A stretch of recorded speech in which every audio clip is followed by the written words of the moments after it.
खास मुलाकात। दोस्तों, रतनलाल बोल रहा हूँ। काम की बात में आपका स्वागत है और पेश है अम्बेडकर नाम। लगातार चुनाव की समीक्षा और विश्लेषण हम कर रहे हैं। खास तौर से उत्तर प्रदेश चुनाव, उसके रिजल्ट, परसेंटेज, तमाम बातें लगातार आप सुन रहे हैं अम्बेडकर नाम।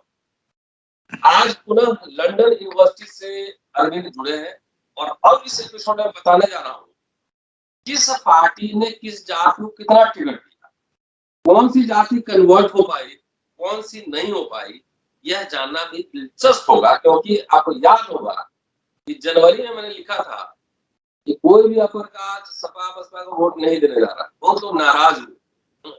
नाराजगी उनकी इमोशनल थी, तार्किक नहीं थी, गालियां भी पड़ी थी। लेकिन अब समझने की कोशिश करेंगे अरविंद से। उन्होंने पूरा लेख लिखा है और पूरा डेटा और ग्राफिक्स के साथ समझाया है। पहले देख लीजिए ग्राफिक्स। ग्राफिक्स से पहले इतना उसको देखिए, उसका अरविंद के साथ हम बात करेंगे, समझने की कोशिश करेंगे आपने ग्राफिक्स के थ्रू क्या समझाने की कोशिश की।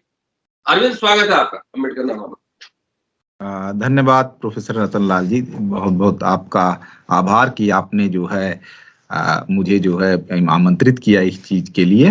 देखिए, ये जो अलग अलग पार्टियों की क्या जाति वाइज रणनीति रही है, किस तरह से उन्होंने कैंडिडेट को नॉमिनेट किया था इस चुनाव में, इससे संबंधित मैं प्रिंट का रेगुलर कॉलमिस्ट हूँ, द प्रिंट का।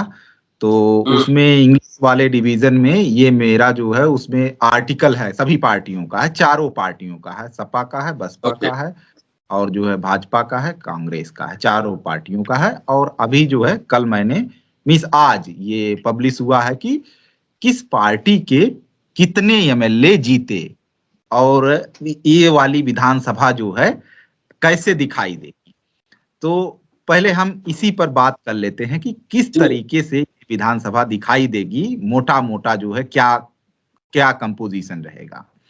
सो अगर हम जो मेरा ग्राफिक्स है उस आर्टिकल में उसके हिसाब से देखें तो इस विधानसभा में, ये 18वीं विधानसभा है, 18वीं विधानसभा में टोटल 151 जो है 151 एमएलए ये मींस आपके रहेंगे बैकवर्ड कास्ट के। बैकवर्ड कास्ट में केवल हिंदू बैकवर्ड कास्ट शामिल है, कुछ जो है मुस्लिम भी बैकवर्ड कास्ट में आते हैं।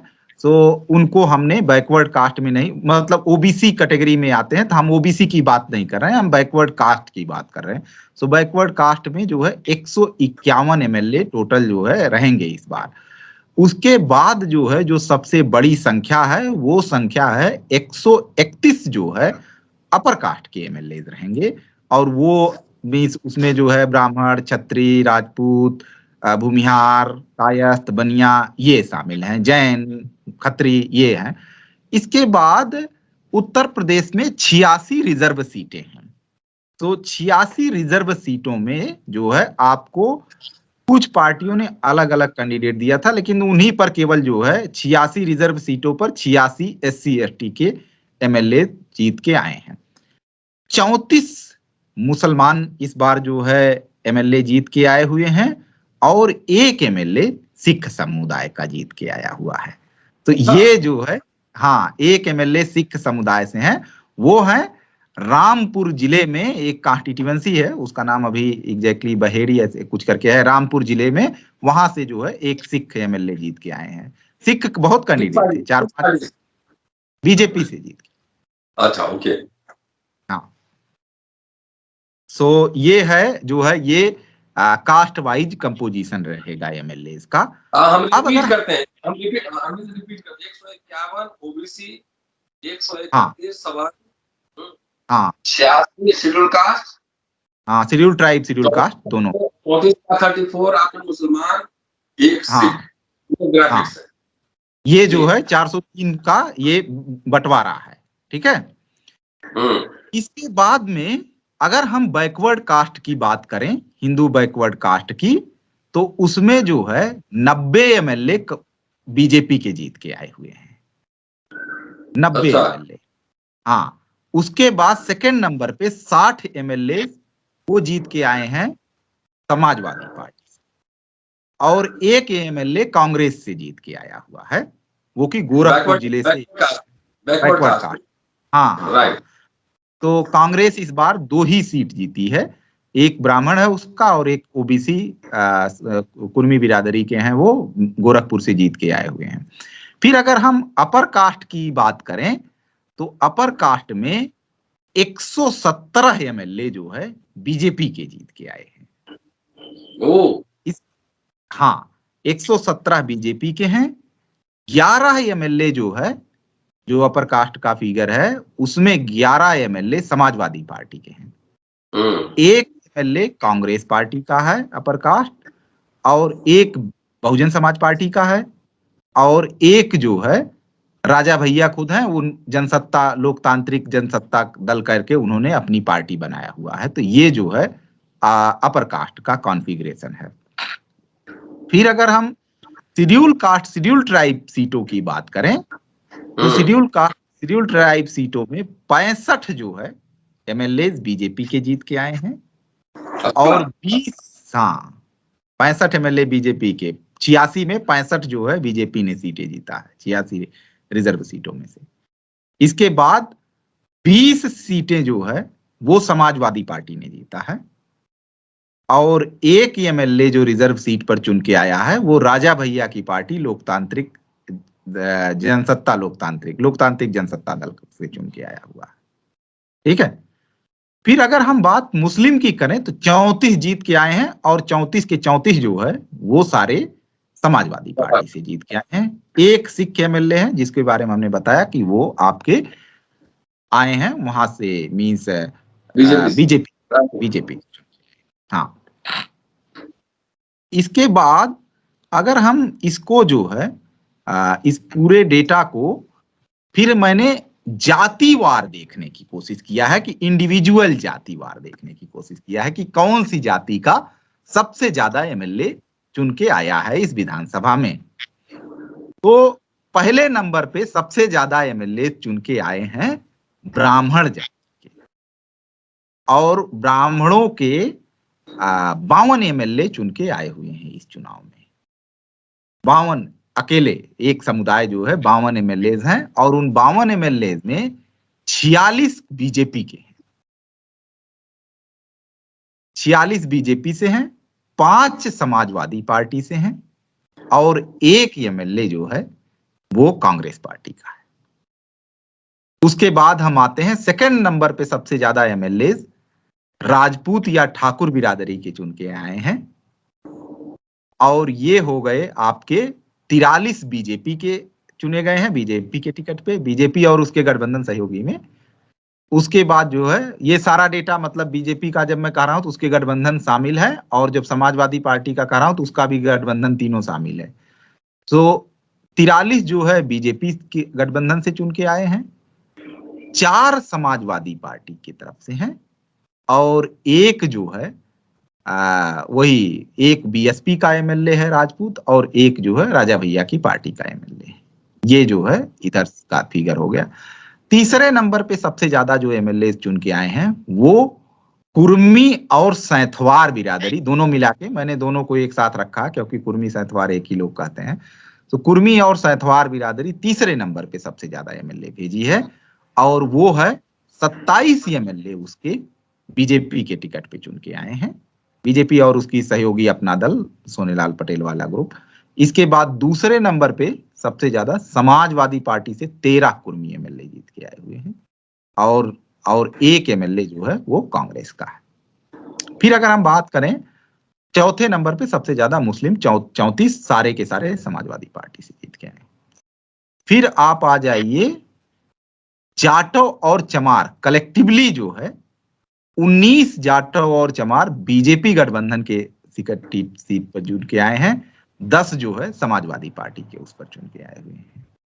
ठीक, उसके बाद आता है यादव, सॉरी उसके बाद है पासी।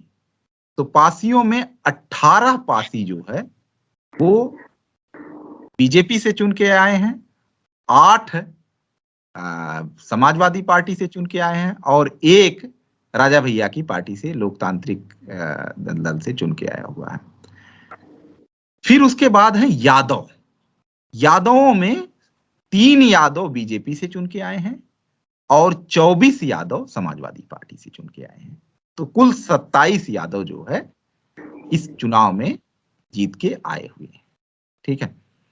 फिर हमने बनिया और खत्री को एक ग्रुप बनाया है और टोटल 22 एमएलए बनिया खत्री ग्रुप से जीते हैं, जिनमें से 21 बीजेपी गठबंधन से जीत के आए हैं। एक जो है वो जीत के आया है समाजवादी पार्टी का एमएलए, और वो है लखनऊ से एक एमएलए हैं, जीत के आए हुए हैं, रविदास मल्होत्रा करके। फिर आपका आ जाता है लोध समुदाय। लोध जो है बहुत बड़ा बीजेपी का सपोर्ट ग्रुप रहा है। इसमें कुल 18 एमएलए जीत के आए हैं। 18 में से 15 जो है बीजेपी से हैं और 3 समाजवादी पार्टी से हैं। फिर आता है जाट। जाट आंदोलन का बड़ा जो है किसान आंदोलन, जाट आंदोलन का बहुत हंगामा रहा है। जाटों में भी बीजेपी ने लीड लिया है और कुल 15 एमएलए इस समुदाय से चुन के आए हैं। 15 में से 8 बीजेपी गठबंधन से चुन के आए हैं और बीजेपी से, वहां तो उसका कोई गठबंधन भी नहीं था वेस्टर्न यूपी में, और 7 एमएलए आरएलडी और समाजवादी पार्टी मिला के चुन के आए हैं जाट बिरादरी के। ठीक है। फिर है कुर्मी, मौर्य, कुशवाहा, साक्य, सैनी, ये चारों ग्रुप मिला के कुल इसके 14 एमएलए चुन के आए हैं, जिसमें से 12 जो है वो भाजपा से चुन के आए हैं और 2 समाजवादी पार्टी से चुन के आए हैं। फिर ऐसे जो है हमने और भी देखा है कि जो है फिर कोरी बिरादरी के, कोरी जो शेड्यूल कास्ट की तीसरी चौथी नंबर सबसे बड़ी बिरादरी है, 8 एमएलए चुन के आए हैं और 8 बीजेपी से चुन के आए हैं। और बीजेपी ने 8 कोरियों को टिकट भी दिया था, तो जितने को दिया सारे चुन के आए उस बिरादरी की। फिर जो है अगर आप देखेंगे निषाद, कश्यप, बिंद, तो इसके 8 एमएलए हैं, 6 बीजेपी के हैं, 2 जो है समाजवादी पार्टी से हैं। फिर हमने कलवार, तेली, सोनार इस ग्रुप को एक में कर लिया था और कुल 7 एमएलए इन तीनों समुदाय के मिल के आए हैं, जिसमें 6 बीजेपी के हैं, 1 समाजवादी पार्टी का है। गुर्जर जो है कुल 7 एमएलए चुन के आए हैं, 5 बीजेपी से, 2 सपा गठबंधन से। फिर भूमिहार 5 एमएलए चुन के आए हैं, जिसमें से 4 जो है बीजेपी के हैं और 1 जो है सपा गठबंधन का है। खटिक जो है 5 चुन के आए हैं, जिसमें से 4 सपा के हैं और 4 बीजेपी से हैं और 1 समाजवादी पार्टी से। राजभर कुल 4 चुन के आए हैं, जिसमें से 1 राजभर बीजेपी से चुन के आए हैं, 3 जो है समाजवादी पार्टी से चुन के आए हैं। ऐसे ही धोबी कुल 4 चुन के आए हैं, चारों जो है बीजेपी से चुन के आए हैं। और कायस्थ 3 चुन के आए हैं, तीनों ही बीजेपी से चुन के आए हैं। फिर वाल्मीकि हैं, सिख हैं, ये सारे 1-1 और 1 जो है ये सारे बीजेपी से चुन के आए हुए हैं।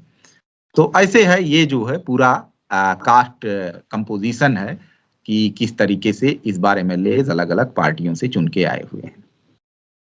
अरविंद, एक बात बताइए कि अगर पूरा एनालिसिस करें तो सभी जातियों से सबसे ज्यादा एमएलए बीजेपी के पास, बीजेपी मुस्लिम को छोड़ दे और यादव को नहीं, देखिए मुस्लिम सबसे ज्यादा बीजेपी के पास हैं, यादव सबसे ज्यादा बीजेपी के पास हैं, और जो है सपा के पास है ना, यादव मुस्लिम तो सपा के पास, सॉरी हाँ, यादव सबसे ज्यादा सपा के पास है, मुस्लिम सबसे ज्यादा सपा के पास है, और जो है राजभर सबसे ज्यादा सपा अलायंस के पास है, 3। अब उसको छोड़िए, अब जो बीजेपी का सोशल डायनेमिक्स देखें, हाँ, कि बाकी जातियों में सबसे ज्यादा एमएलए बीजेपी के पास है, हाँ, मतलब ये आपको समझ में आ रहा है कि बीजेपी का जो कोर वोट था, ब्राह्मण, ठाकुर, भूमिहार, बनिया, वो पूरा इंटैक्ट बीजेपी हो गया है। हाँ, कोर वोटर जितना है, हाँ, किसी में कोई नाराजगी नहीं थी, सबने तबियत से बीजेपी को वोट दिया है। उसके बाद बोला आपने अपनी जात का थोड़ा वोट लेके आओ, जी जाओ। देखिए ऐसा हुआ है कि जब हमने कैंडिडेट का डेटा चारों पार्टियों का मतलब जाति वाइज बनाया, मैट्रिक्स बनाया था मैंने, उसमें जो है ये दिखाई देता है कि चारों पार्टियों के अगर कैंडिडेट को जोड़ दिया जाए और पूछा जाए कि सबसे ज्यादा किस पार्टी, किस बिरादरी को टिकट मिलता है, तो सबसे ज्यादा ब्राह्मण को टिकट मिलता है, सारी पार्टियों को मिला के। हाँ, सारी पार्टियां ब्राह्मण को जम के टिकट देती हैं, मतलब दिल खोल के टिकट देती हैं। अब अगर इसी को मतलब कैटेगरी वाइज देख लें तो 40 टिकट जो है समाजवादी पार्टी ने ब्राह्मणों को दिया था। इस अराउंड, हाँ 40 ही है, हो सकता है एक आध इधर उधर हो, 40 के आसपास ही है। जीता कितना? जिसमें से 5 जीता है। 40 में से 5? हाँ 10% स्ट्राइक रेट? हाँ उससे भी कम ही होगा। उससे भी कम? हाँ नहीं, 40 का 10% ही हुआ ना। 4 जो भी होगा, मतलब ये समझ लीजिए कि वो है, ठीक है। ऐसे ही बीजेपी ने 68 जो है 68 या 69 टिकट जो है ब्राह्मणों को दिया था, जिसमें से 46 उसके चुन के आए हैं, ठीक है। बीजेपी ने, समाजवादी पार्टी ने टिकट दिया, 22 टिकट राजपूतों को दिया था, 21-22 टिकट जो, जिसमें से उसके 4 जीत के आए हैं। और बीजेपी ने 67 राजपूतों को टिकट दिया था, 67 उसके पास जो है 43 जीत के। इसके बाद जो है कुर्मी सैंथवार को बीजेपी ने 36 या 37 टिकट दिया था, जिसमें से 27 आए हैं जीत के। और समाजवादी पार्टी ने कुर्मी सैंथवार को 34 टिकट दिया था, जिसमें 13 जीत के आए हैं। फिर जो है अगर जाटों और चमारों की बात की जाए तो बीजेपी ने 29 टिकट दिया था, 29 में से 19 जीत के आए हैं। और समाजवादी पार्टी ने 38 दिया था, 38 में से जो है आपके 10 जीत के आए हैं।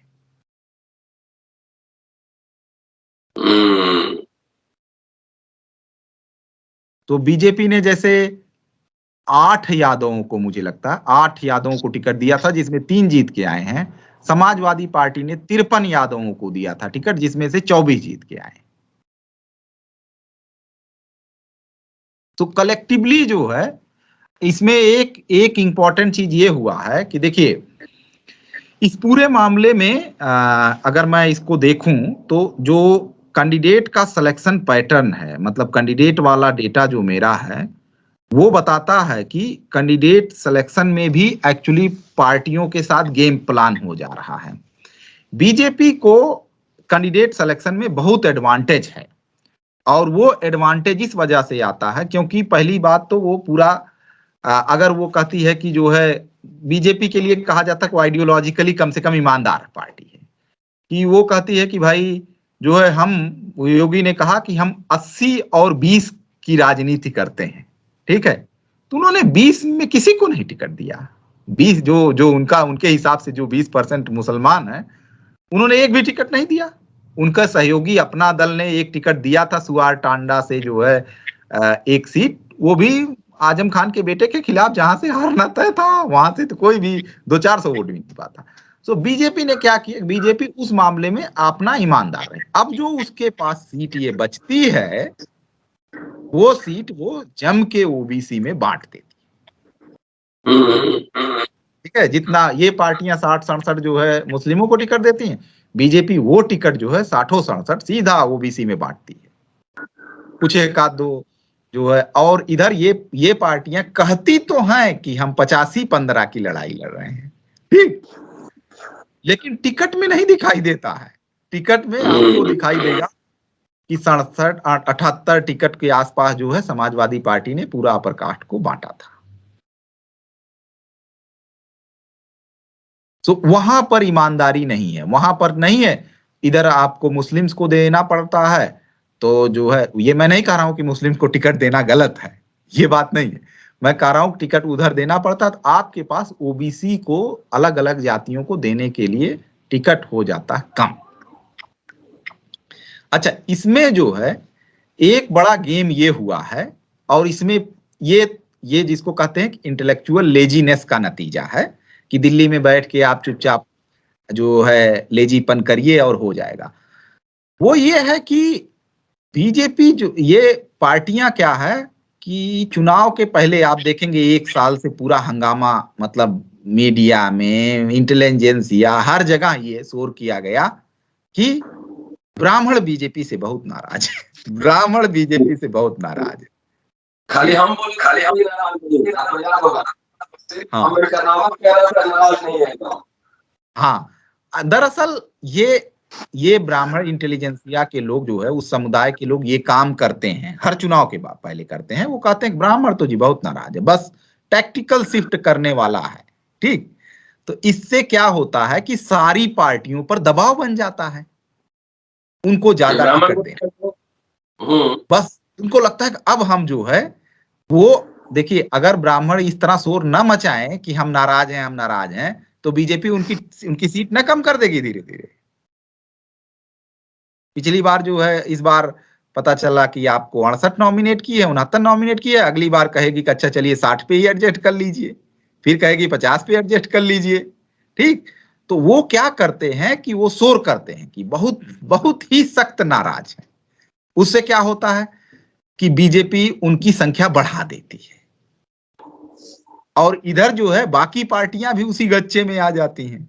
ये भी अपने अचानक से उनका नॉमिनेशन बढ़ा देंगी, और जब बढ़ाएंगी तो फिर जो है हो जाता है खेल इनके साथ में, इनके पास सीट बचती ही नहीं है देने के लिए दूसरे को। ये एक बहुत बड़ा मतलब खेल हो रहा है। जैसे अगर मैं समाजवादी पार्टी के कैंडिडेट नॉमिनेशन की स्ट्रेटजी की बात करूं, तो पश्चिमी उत्तर प्रदेश में हर जगह कश्यप बिरादरी है। कश्यप जो मतलब कश्यप बिरादरी है ना पूरा वेस्टर्न उत्तर प्रदेश में। निषाद, कश्यप, बिंद, मल्लाह, ये जो जाति है पूरा उस मोस्ट बैकवर्ड कास्ट की जाति है जो नदियों के किनारे पाई जाती है। इस समुदाय से इनका जो पहला कैंडिडेट नॉमिनेट हुआ था वो फिरोजाबाद जिले में था। पूरा सहारनपुर, अमरोहा, बुलंदशहर, गाजियाबाद, आगरा से लेकर जो है ये जितने भी जिले हैं, बदायूं, और ये सारा, यहाँ कोई भी मतलब मंडल मंडल साफ था, एक भी कैंडिडेट उस बिरादरी में।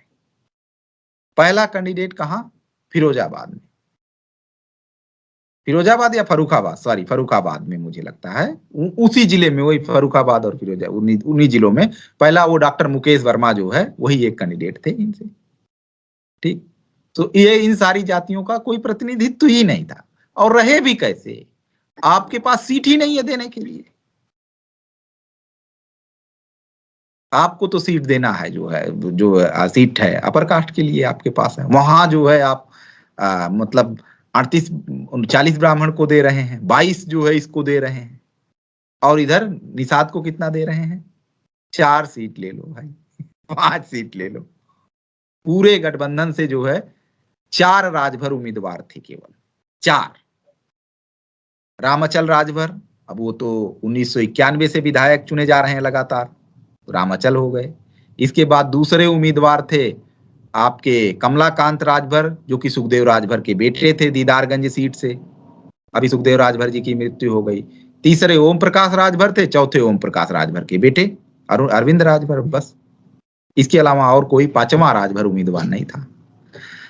राजभर का तो मान लीजिए एक जगह केंद्रित कास्ट है, लेकिन ये निषाद, मल्लाह, कश्यप, बिंद, ये तो पूरे उत्तर प्रदेश में है, और हर विधानसभा में है, हर विधानसभा में है। और इनके पास मंडल मंडल कैंडिडेट ही नहीं थे, मतलब एक मंडल पूरा पार हो जाएगा, एक भी कैंडिडेट नहीं। अब जैसे फैजाबाद, हाँ, तो वो जो है वो वाली पॉलिटिक्स, देखिए लोगों ने बहुत कहा ये वो किया, लेकिन तो इसमें ये नहीं है कि जो है ये वाली रणनीति बहुत बुरी तरीके से फेल हुई है। अगर ये आप कम कर दीजिए टिकट, तो जो है अब, और हम यहाँ तो क्या है, यहाँ किसी भी चीज को लोग मानते नहीं, सब कुछ ओरल चलता है, जुबानी तौर पर चलता। वो कहेंगे हाँ ये हो गया, तो वो मान लेंगे वो हो गया, थोड़ा आगे आइए। हाँ, तो ये जो है ये जो लोग कहते हैं कि ये हो गया वो हो गया, कोई भी डेटा ड्रिवन काम हमारे यहाँ होता नहीं है। जानते हैं पत्रकार लोग भी मुंह से बोल के, सब मुंह से चलता, मुख्य कानून था।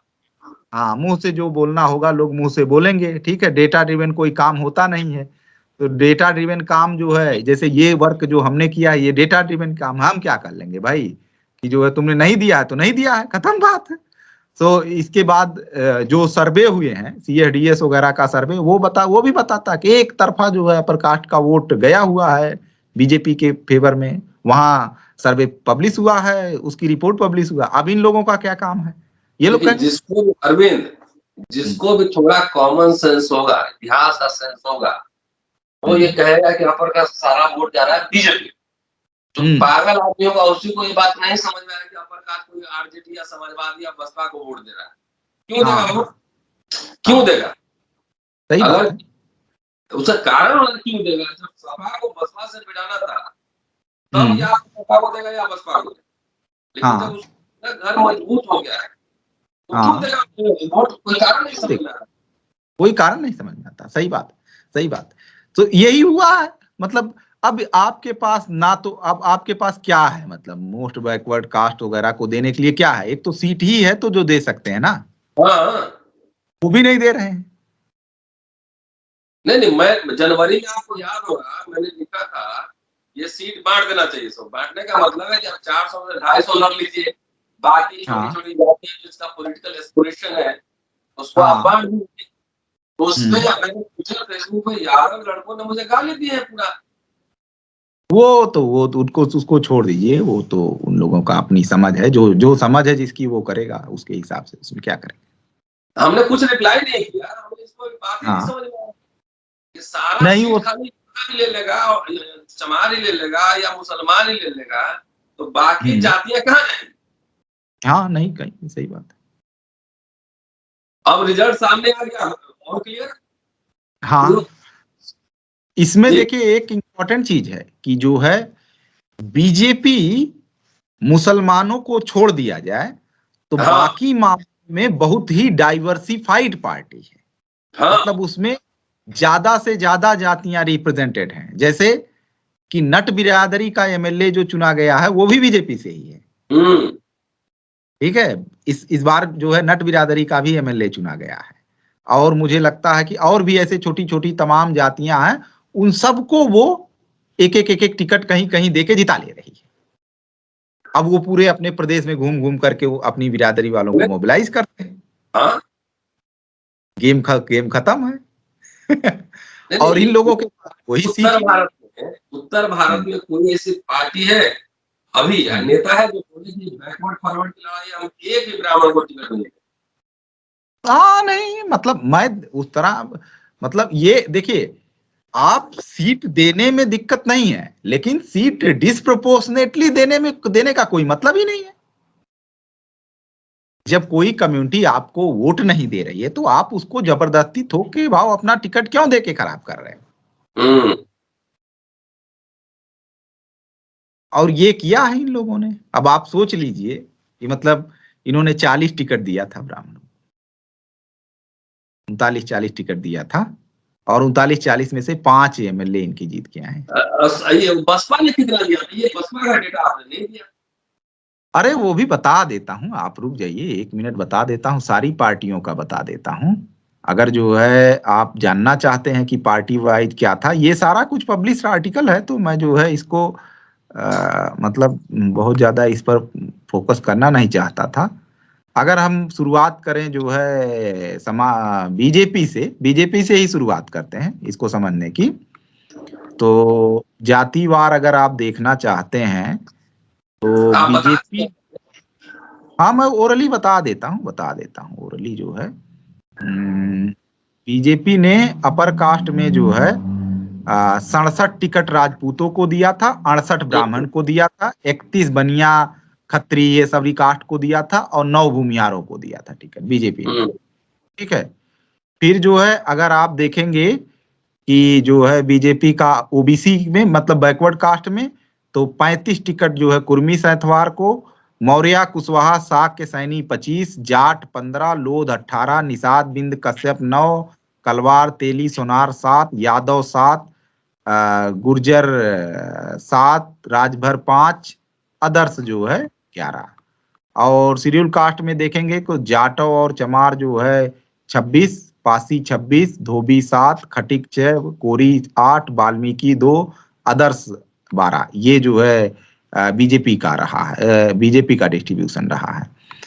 अब आप देखिए, आप इसमें देखिए समाजवादी पार्टी का देखिए, तो समाजवादी पार्टी में 40 ब्राह्मण को टिकट दिया है, 22 राजपूत को दिया है, 13 बनिया कश्यप को दिया है, 3 टिकट भूमिहारों को दिया है। 40 में से 5 जीते, 22 में से 2 जीते। इससे अच्छा तो इनमें ब्राह्मणों से अच्छा इनमें राजपूतों का परफॉर्मेंस रहा है। उनको इन्होंने सीट कम दिया था, सीधा सीधा आधी सीट दिया था, उनका 4 जीत गया और इन्होंने उधर 40 लुटा दिया था फरसा पकड़ के। और वो जो है बोल्ड हो गए वहां। बसपा ने कितना दिया? बसपा का भी बता देते हैं। अगर बसपा का आप अपर कास्ट का देखना चाहते हैं तो उसमें देखिए इन्होंने क्या किया है। बीएसपी वालों ने, बीएसपी ने 70 ब्राह्मण को दिया था। 70 ब्राह्मण नाराज है। 70 ब्राह्मण को, 28 राजपूत को, 1 भूमिहार और 11 बनिया कायस्थ खत्री,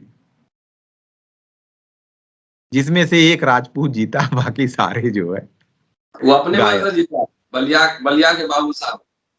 हाँ हाँ हाँ, अरे वो बहुत पुराने बसपाई भी हैं, बहुत पुराने, 96 से बसपा में।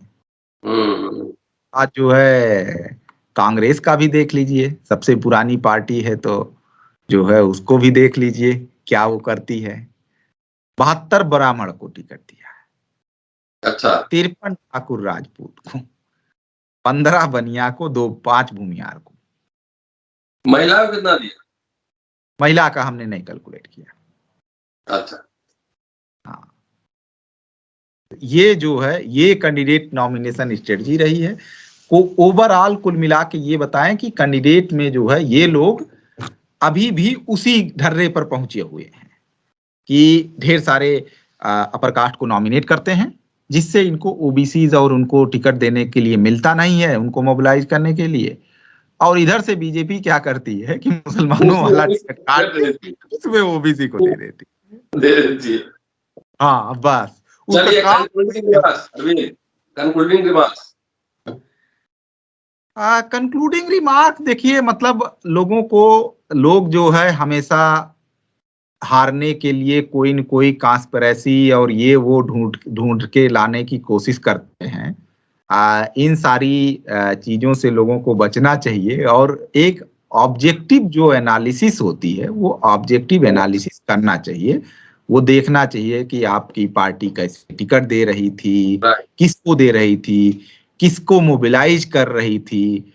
क्या जब वो एक बार मान लीजिए वो गलती कर, एक बार जिसको टिकट दे के मोबिलाइज किया उसने उतने वोट नहीं दिया तो आप फिर दोबारा उसी को दे रहे हैं, रणनीति बदलिए, इसी को दे रहे हैं। आप रणनीति बदल रहे हैं या नहीं रणनीति बदल रहे हैं? अगर रणनीति नहीं बदल रहे हैं तो जो है आप डूबेंगे।